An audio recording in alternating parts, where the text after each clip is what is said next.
Good morning, students. In today's module, we are going to discuss the various classification of government expenditure or public expenditure. The government expenditure is classified into three types: plan and non-plan expenditure, revenue and capital expenditure, and developmental and non-developmental expenditure.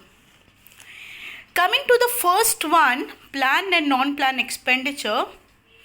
Plan expenditure of the government is the expenditure that is incurred on various projects and program covered under the current 5-year plan.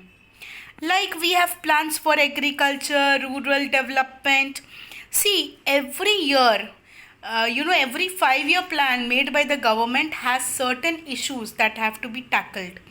In every 5-year plan, government plans, suppose like now COVID situation is prevailing.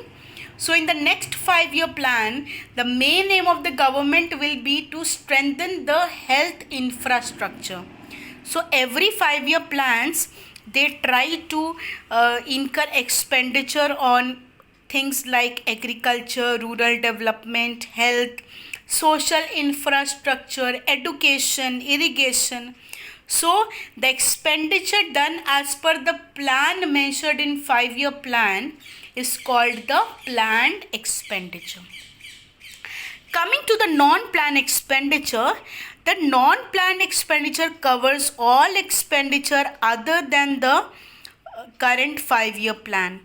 Like all the programs and expenditures that is coming in the way other than the developmental programs are covered under non-plan expenditure. Now revenue and capital expenditure, we have discussed this earlier also. Revenue expenditure is the expenditure done on the day-to-day basis, okay? That is done on the day-to-day operation of the government. Revenue expenditure are the expenditure like expenditure on defense, expenditure on law and order, expenditure on interest payment of the loans. All these are revenue expenditure. Expenditure on paying salary, pension, rent, subsidies, grant. All these are the day-to-day operation of the business. And these are the expenditures which do not create asset or do not reduce any liabilities. Coming to capital expenditure are the expenditure of the government that create physical or financial asset or they reduce the liability.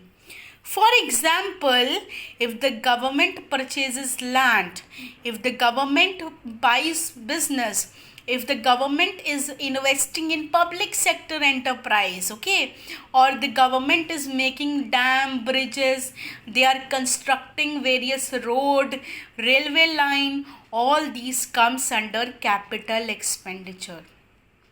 The government is creating a physical or financial asset, okay. Capital expenditure is done for a longer period of time, not for a short period of time.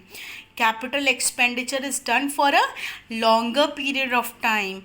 And in capital expenditure, what does the government do? It creates financial or physical asset.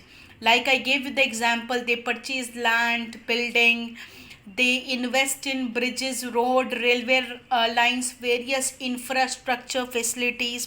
So all these comes under capital expenditure. And the capital expenditure also leads to reduction of liability. Suppose the government has previously taken some loan. So when the government pays off the loan, that is the reduction of liability. Suppose the government took a loan from some financial institution. The central government took a loan from a financial institution. When they are paying it back, now that is reducing the liability or loan of the government, okay. So that is again a capital expenditure. And capital expenditure is non-recurring. It doesn't happen again and again. Okay, it is non-recurring in nature. The next category is developmental and non-developmental expenditure.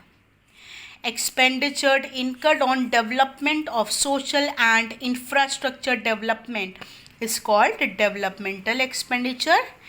And the expenditure that is incurred on providing essential services like interest payment, salaries, commissions, all these comes under non-developmental expenditure. So developmental expenditure are done for the purpose of development of social development and economic development of a country, and non-development is done for providing the essential general services.